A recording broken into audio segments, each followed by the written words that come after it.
Welcome to Season 4 of the Knack for Business podcast. So, got a question for the audience. How do you stop the quiet resentment and burnout that's creeping into each of your businesses and your relationships, particularly your spouse? And that's what Dale and Trevor will dive into today, showing you how to set healthy boundaries, restore energy, and turn your partnership into a powerful advantage. Stay tuned as they reveal how harmless leadership and their separated togetherness method can transform the way you work, live, and lead so your business grows without draining the well you both depend on. Our guests today are Dale Allen and Trevor Bryce Stevenson from ConsciousLead. So, Dale and Trevor are the co founders of ConsciousLead, a leadership coaching firm dedicated to helping people lead with clarity, compassion, and purpose. Trevor, a seasoned leadership coach and adventurer who has guided teams across 30 plus countries, blends grit, humor, and creativity to help leaders shift perspective, reduce harm, and spark more joy in their work. Meanwhile, Dale, also a leadership and life coach with a master's in human kinetics and certifications in executive coaching, emotional intelligence, and facilitation, is passionate about preventing toxic cultures and fostering authentic, values driven connections. Together, they both bring 2 decades of experience guiding transformation for leaders, teams, organizations, proving that healthy relationships are a powerful business strategy. Their partnership, both in life and in business, offers a candid look at navigating burnout, creating boundaries, and building stronger, more sustainable collaborations. Geez, I wish I'd met with you earlier. Mind you, I'm still married, so we're still working good at home. Folks, welcome. And do you have a favorite quote or saying for the two of you? Oh, I just came up with That's not a quote. That's not a quote. I just came up with a new one that I like, which is "Come what may, I'll be okay." Bit of rhythm there, I like. I love that, Trevor. Ooh. So I own one of the domains I own is leaderwear, and I want to get some of these Trevorisms, put on shirts and get those out into the world. Very nice. Keep an eye out for a store near you. Do you have memes on that too, or what? Well, it'll be all sorts of stuff. Coffee mug later on. Yeah. Travis words of wisdom. I think that's awesome. That's so good. Mine is by James Baldwin, and it's love takes off the masks that we fear we cannot live without, and no, we cannot live within. Love takes off the masks that we fear we cannot live without, and no, we cannot live within. You can tell I'm a lover. You know what? That's a good thing. If you were a hater, then this whole conversation, this would be really interesting. And it'd make an interesting podcast, but that's not the direction we're going on because you're talking about working with synergy and togetherness. So what did total togetherness look like before things started to break down? Trevor and I have worked together for 20 plus years, and we've lived together for that long. We've been married for that long, and we have quite a synergy. We've got a great banter. We've got children. We've got a great mix. What it did happen though was I think the pre, and you're asking about the pre, right? And it was bliss. It was we're no kids, no home and responsibilities, and we own this business. And we were a licensee of an international organization. We're going to different conferences around the world, and the work that we were doing, it has always just filled us up. We get to connect with people who want to learn and change and grow and set goals and achieve them and such. And so life of rally kind of thing it was super fun. working out together, Yeah. right? Coaching, we coached sport and stuff and both led in our own ways. That came a little later, but Dale was leading women in fitness and I did a little bit of that with men. Dad bod to rad bod. Hey, what are you saying? What are you saying? We all we all go through our phases, man. Oh, this is a phase. Oh, even better. Yeah. You have time. You've got time. One thing that I'm doing over 400 podcasts, usually entrepreneurs, they usually suggest that while they were building, it was full out and it cost me a marriage. And it comes right after, and I built this and it cost me a marriage. It's literally in almost every sentence. I want your feedback on that. Yeah. I Makes can sense. I can see how that happens. Like that you're trying to hold a relationship, like two different relationships or more. Your business is a relationship, right? So your everything that you eat, sleep, drink, you're thinking about is that. And then you've got these human beings, your partner, your spouse, your wife, your husband, that of course there's a relationship and they're both calling for your attention. They're both calling for your energy. They're both calling for you to show up and be there for them. And so that creates stress and tension and pressure, right? So I can totally see how that happens where you're birthing this thing, this business, and at the same time there's this evolution, this growth of your partnership that might not be getting the attention that it needs.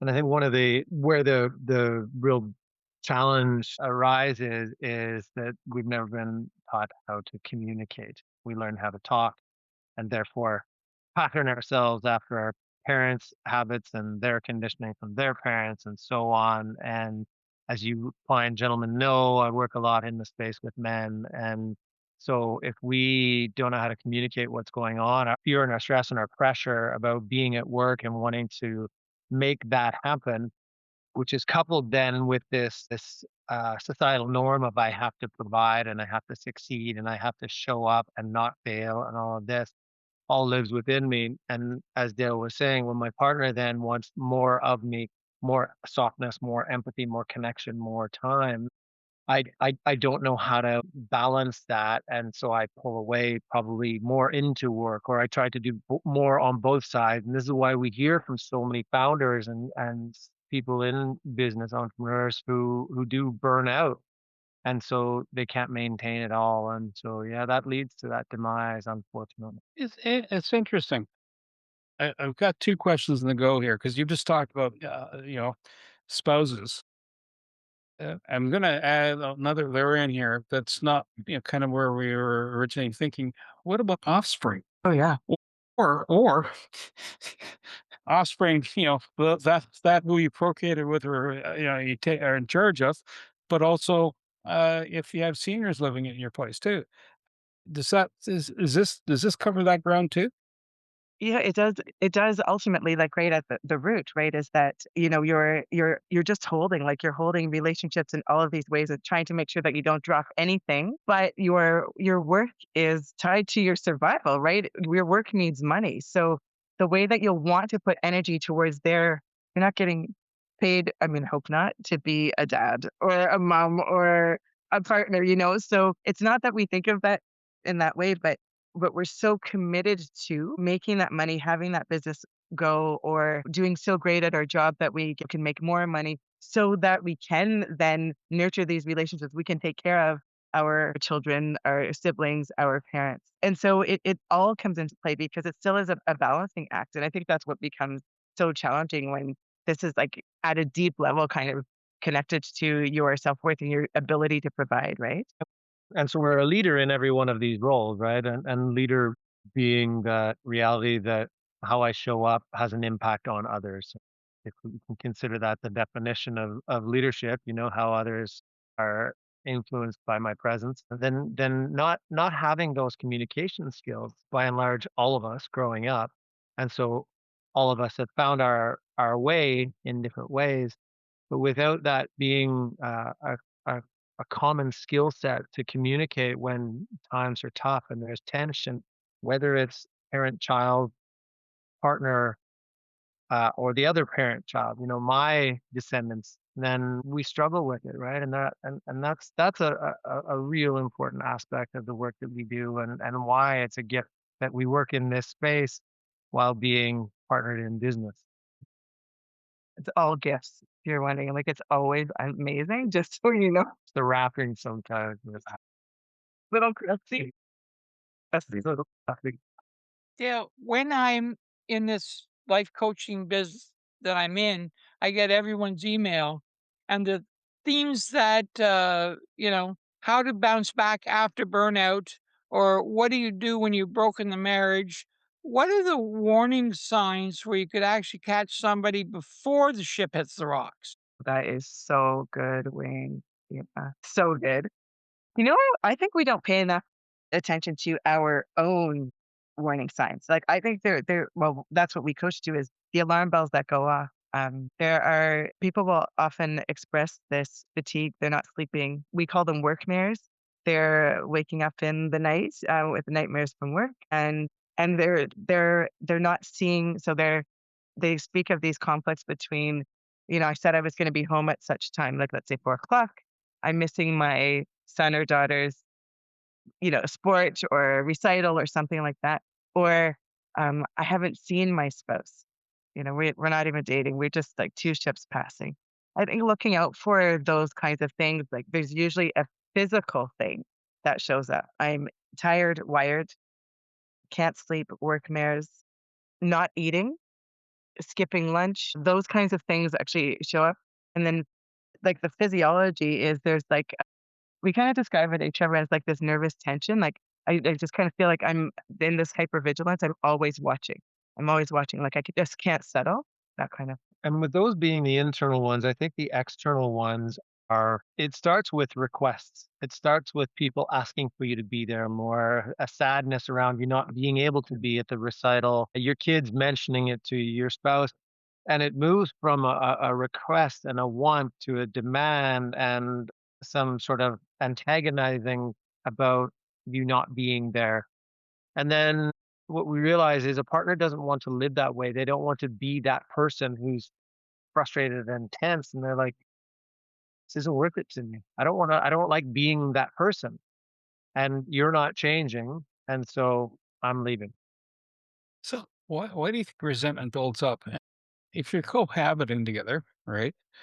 Versus, let's say, you could have a business partner in a joint venture, not live in the same place. And imagine in both instances, you could have moments going, that really annoys me, right? Or you're in the middle of something where you got the stone in the shoe type thing, and your focus is on the stone, which no one else knows is there, right? But why does that resentment build? Is it because there's a hidden pain, or is it a kind of displaced frustration, for lack of better words? What's your thoughts on that? I know that it's both. And what happens is because of communication or lack thereof, is naturally you start running in your own lane. And so, like you named it so beautifully when you were saying that whether this is a partnership like Trevor and I, where we're also married, or a business partnership, you do naturally start taking on these roles, right?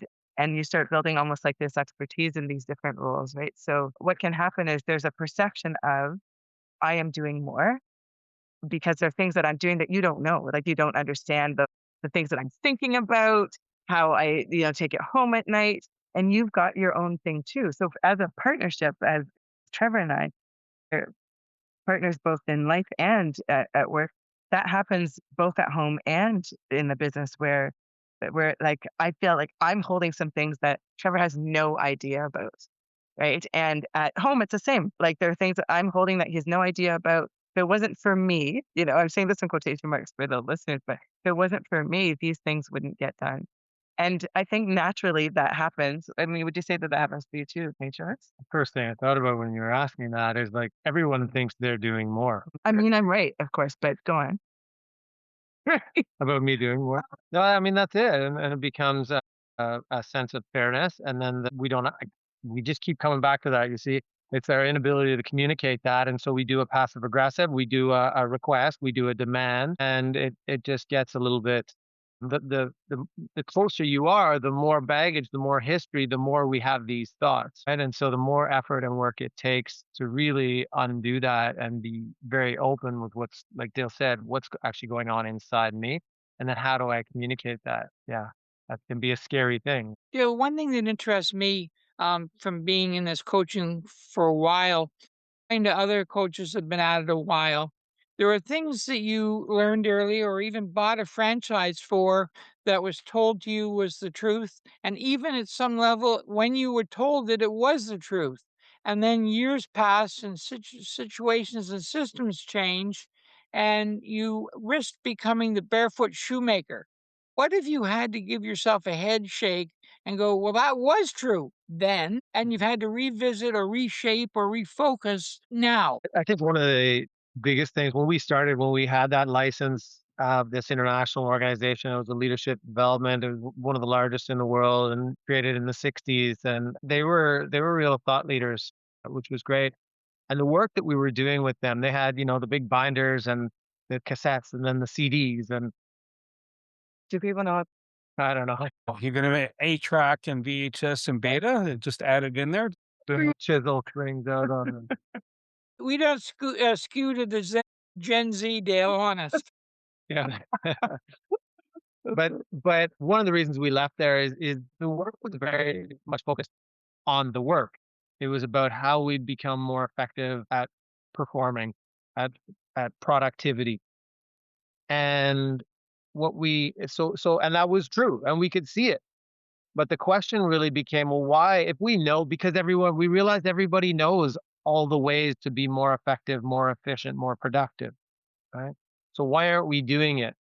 And so that was sort of our next evolution, as a deeper understanding beyond the tools and the practices of how do I see myself as the tool and the practice that is at the center of all of this, and what's going on. So what are the hidden beliefs within me that has me showing up in a way that is causing distraction or distance or these things. So we really moved from an external physical thing to an internal and a very feeling and understanding human nature thing, so that we could shift the conversation internally and between. And what I love about that, like with your question, Wayne, it's like it's so fun to kind of look at a tool and say, oh, like we know deeply what's happening. And so in other words, I think what can happen is it's for human nature, we love tools. Like that's what we've noticed in North America. We love them. And people will go, no, I already know that tool. I already know this thing that you do. I already know that. And they'll dismiss it. Or So they'll say, ooh, a new tool. yeah, like the candy store. Yeah. But it's so fun to just go to look at what's universal. And the tool is really any tools that we noted in this work is to help give us access to a deeper understanding of our nature. We just thought, well, why don't we just go straight to that? Let's just actually really look at all the stuff that we've been talking about is really just related to our communication, isn't it? Right? Our relationships, isn't it? It's the way that we feel, being able to sense when something is leading me on the trail for burnout. That stuff won't go away. It doesn't matter what tool you use, what fad is here, what AI tells us.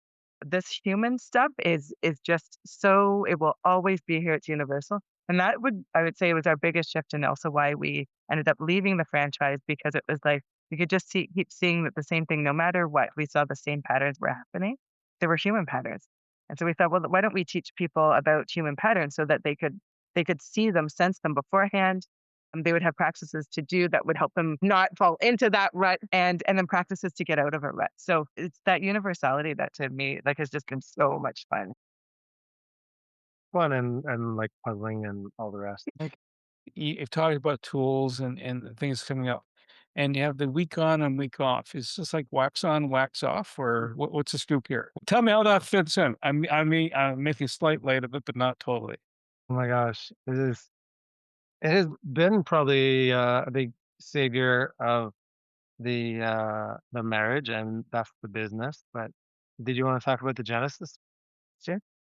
I'm gonna do my short story, but the real story is my dad had just died, and we'd spent a year with our kids were young, and we had spent a year going back and forth to where I grew up in. So it's like 5 hours away from where we live right now. And we were going quite often. I was taking the kids. Trevor was coming for a little bit, and he was here back at home in the office, really holding things down.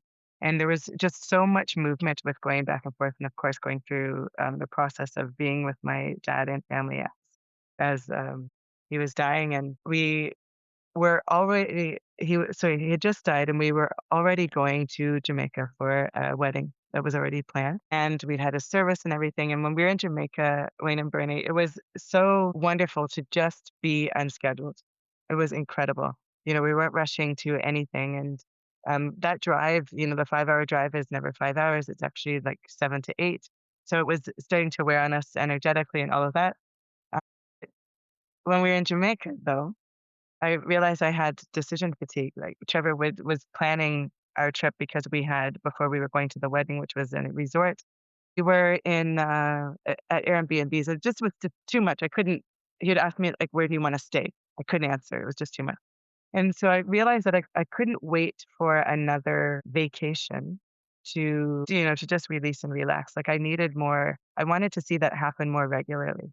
And I was afraid to pose this to Trevor, but I thought, maybe if we do like when people are separated, although we're not, but if we did that where we had a week on, week off, then we could each have that experience of rejuvenating, of actually vacationing, if you call it that, but actually not being responsible while we're living in our households and not waiting till we were all together going to some kind of vacation. Vacation a couple of years, I mean, a couple of weeks, Yeah. and we would see that, that there are now so many couples separating and divorcing. And when you look at their life as individuals, once they get over whatever kind of harm and conflict they're going through, or maybe they don't. But one week there's that individual who's fully on and responsible and embracing that role and taking care of the kids and anything and everything that needs to happen. And the other one's out dancing, golfing, doing whatever the heck they want because nobody's watching. Nobody's got a finger on the pulse of where they need to be when. And we're like, well, wait, why do you have to be separated or divorced to do it this way? And so we just implemented that into our life, and that's got to be 7 years ago or something. It's something like that. Yeah, 6 or 7 years. Yeah. It's and so it's been really amazing for us because again, we spend so much time together and responsible for everything. And what we were describing earlier about that sort of unspoken animosity around, oh, who's going to mention dinner first, or who I picked up the kids yesterday, oh yeah, but I do it more often, and it just eliminates that completely. And so there's a level up that needs to be happening in our own organization. And for me, around food and stuff like that, it's not a strong suit, Like and for cooking. yeah, Right. just planning all the meals and stuff like that. It's like, so it was cool in that regard once you take ownership of that. And the kids they're like, whose week is it now? And they direct their messages to that person. So it's good. You run a remote business and you're a couple. So at 4:45, do one of you go out into the driveway, touch the car, come back and go, "Honey, I'm home"? Sometimes we can't find each other in the house. We're hiding somewhere or whatever, but no, we will hear the bus at 4:05 and like, oh, I guess work's done. I still got 2 more hours of work and the kids are home. But no, it's all just free flow floating around, and I guess one of the challenges is that we know that, and so we've had to grow better at that as well, of not to interrupt and be more self-directed, self-sufficient in finding our own answers to things, because it's too easy to just kind of say, where's this thing, or how do I do that, or whatever. And so and that can create distraction and frustration as well. Following up my question, I was being a little silly. But one thing that I'm wondering about being a home-based business is how do you leave the day at work when you're having supper or watching television I mean, how do you mentally close that day when you're in the same place with the same people? I find it challenging still. Yeah, I was gonna say, what? First of all, we don't watch TV, so that's an easy one. That would have me fully turn off. Oh my gosh, it'd be so true. I wish there wasn't TV. I keep trying, but no, it's an interesting thing, Wayne. I think in that our life and our business are so closely integrated in what we do. In a good We have, I get messages and they're from friend clients, or guys in the group and saying this is going on, and it's like I want to be there for them, and it fills me up. If it doesn't, or if I'm busy, it's okay to just say that too. But it's about communication, it's about connection, it's about love, it's about making the world a better, less harmful place to be. And so I don't need to switch it off. Like there isn't always great intensity, and even through the day, like yesterday I went and saw a friend, and we hiked up into the hills into a lake, and that was a couple of hours, and then I worked till 9 o'clock, and so that we just kind of flow with that balance, and we certainly do take time off, but we're also always on, if that makes any sense. No, Well, actually. I do want to say one thing though, that there are times when I just don't want to talk about work though. Mhm. I just don't want to sometimes we'll be, but it's true. Like I think the gift is that sometimes we do get to do that. I went for a run this morning and I will do something like that at lunch, or Trevor will go and garden. So I do love that we don't have these strict bookends in that way. There are times when it creeps in where Trevor was ready to talk about work. He usually does it right before he's about to fall asleep. He'll ask me this amazing question because he knows he can go straight into snoring. And I am like, bing. And so it's a little cheeky. That's why I'm saying it here, folks. Yes, he does that. He absolutely does that. So it can be, anyway, all that to say, that can be tricky because when I get into my vibe, I am like, I'm changing the world. And so my thoughts can be going, and Trevor will be like, And then I know there's going to be a great answer come morning. so rude. It's so rude. And Oh, Trevor, you're not the only one that's ever done that. I've come home from a midnight shift. It's like 3 a.m, and the missus is fast asleep. And I go, "Oh, hi, honey." And then I then ask, "You're gonna like this? Here is a nonsensical, philosophical point.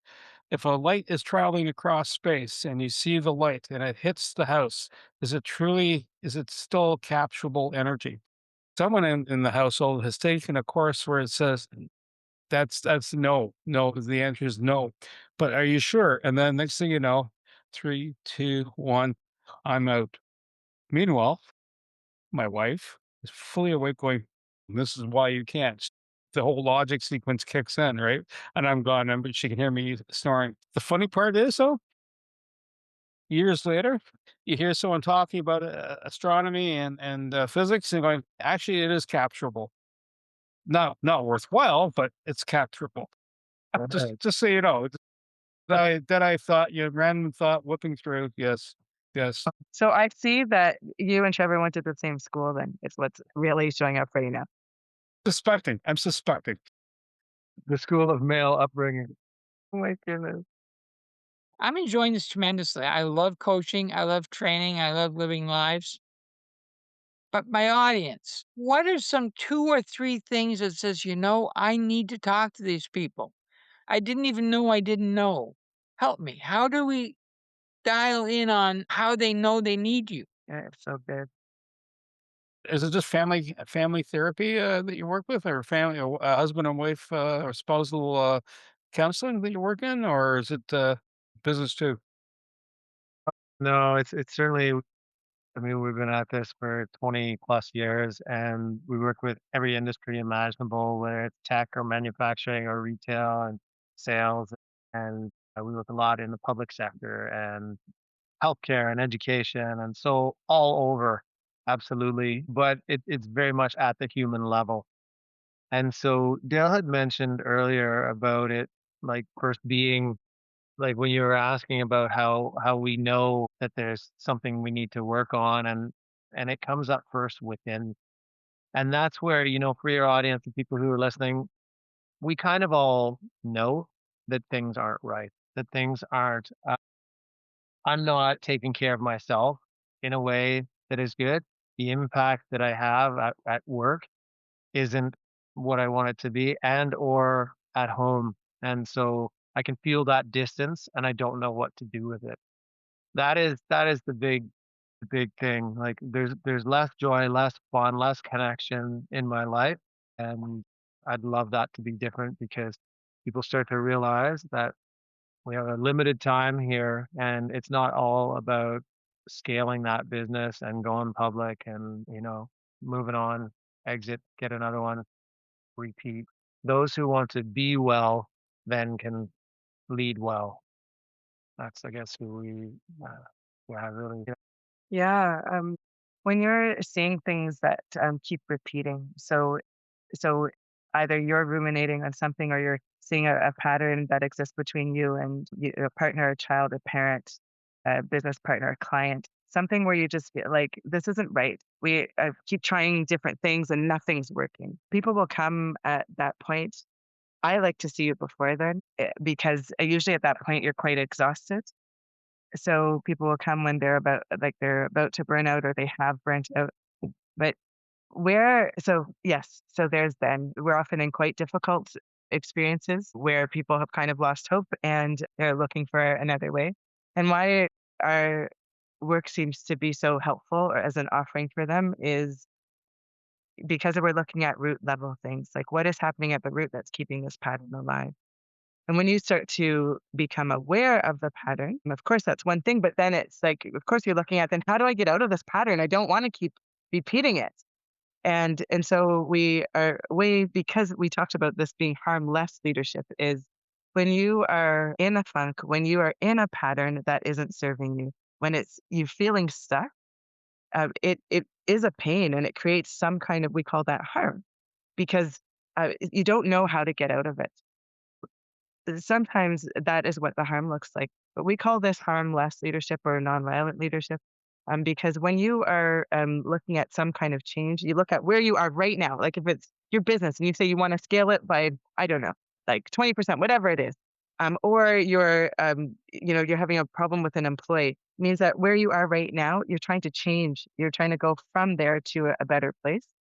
In a change from that place to where you want to go, there's uncertainty. You just don't even know what's going to happen. You have no idea. And our brain does not like uncertainty, doesn't like it. It gets vexed, it gets mad. It will tell you that you're an imposter. All of those things are true. And so our coaching is really that we know that's going to happen in uncertainty. We want you to navigate in a way that does not take you out of your path, like or off of your path. And that's why we talk about non-harming, because all of those thoughts that will take you out of the way, like it not help you go in the trajectory that you're going for, is what will get in the way and keep you stuck. And so our approach is a non-harming approach in that way. Or when you're having to have a conversation with your partner and you're so worried that they're going to say something awful and that you're not going to be able to stand them or And it's going to make it worse. yeah. Right? And so, Yeah. So what is the way so that you don't create further harm? So our approach in one-on-one coaching or in team coaching or when we're working with founders is what is a way that you can prevent further harm or reduce harm that's already happened or recover from harm. So it's got that kind of approach. No pillow fight. What's that? No pillow fight. Well, it's basically a pillow fight. If you see, and that's the soft part, right? Feather pillow, not rock pillow. So that's good, isn't it? Yeah. No, not a bag of hammers. No. Right? No, Right. that's a different type of relationship. Trevor, I find interesting is our very language in management from the 50s and 60s is all about command and control. And we built an entire system around command and control. And you are the antithesis. You're the 180 different. What was the breakthrough in your mind that suggested that model was broken? well, it's what I grew up in. So I knew it wasn't fun. And I think it was just recognizing over and over again the impact of that. And it's different, of course, if there's a command and control situation where, you're trying to put out a fire or you're in a war zone or, that's first responders, that's their world. And we work with a lot of that. We work with the police, we work with the fire, and we worked in Department of National Defense and public safety and all these different places. But there's an element of that, and the characteristics are then naturally get carried over. And if you see the challenges that creates, right? It creates a structure that people can follow, but people don't like being told what to do. Right? They like being invited into a space. They like being honored for their own thoughts and creativity, and they want their own personal situation to be considered. And in a command and control, that isn't happening. And so you find that people will do what they're told, but no more.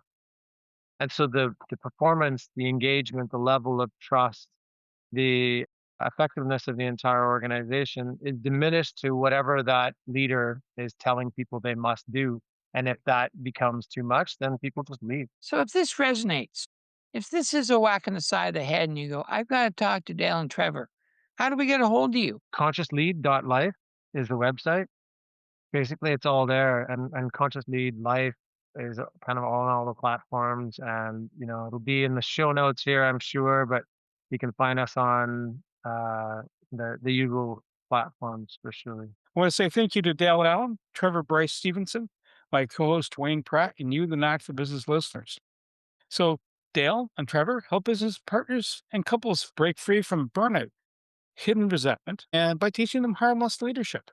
Maybe a bit of a pillow fight or pillow talk, whichever comes along. Just remember not to do that at 3 a.m. and talk to your spouse or partner, whatever the circumstances. 3 a.m. and one of them sleeping, leave them alone. And provide practical boundaries.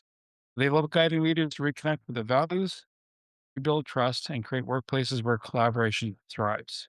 To reach the podcast hosts, email them at info@creativeinsight.com or by the website creativeinsight.com, spelled KREATIVISIGHT.com. To reach Wayne at his email, wayne@motive8u.ca, that is MOTIVE, the numeral 8 and the letter u.ca, or his website, motive8u.ca. If you would like to be a guest on this podcast and share your knowledge, let us know. We would also appreciate your feedback on the content or format. Check the show notes for more details. For these podcasts, we like to acknowledge the support and thanks to the following people. Carl Richards from Podcast Solutions Made Simple, a renowned podcast expert. Fred Crouch, who is the Property Wizard podcaster, where Bernie is a co-host. Jovan Strika from At Hive, a co-working space that is more than just a space. Then Melanie Weber, Bernie's invaluable business partner, and Wayne Pratt from Motive8U Inc., who serves as both a coach and co-host of these podcasts. Disclaimer. Please note that the Knack for Business podcast episodes are meant solely for educational and general informational purposes. The information and opinions contained within are not intended to be professional advice on any subject matter. The thoughts, views, and opinions expressed by the participants are their own personal beliefs and do not represent the views of the podcast hosts or any affiliated organizations. It is important to note that this podcast is not a replacement for consulting with certified experts in your area who possess knowledge of your unique situation. The hosts of the podcast, along with any participants or affiliated groups, do not take responsibility for any actions taken or not taken based on the information presented in this episode. It is highly recommended that individuals seek guidance from their own personal advisors in fields such as accounting, law, or other pertinent areas prior to undertaking any actions or making decisions that may impact their financial, legal, or other aspects of life.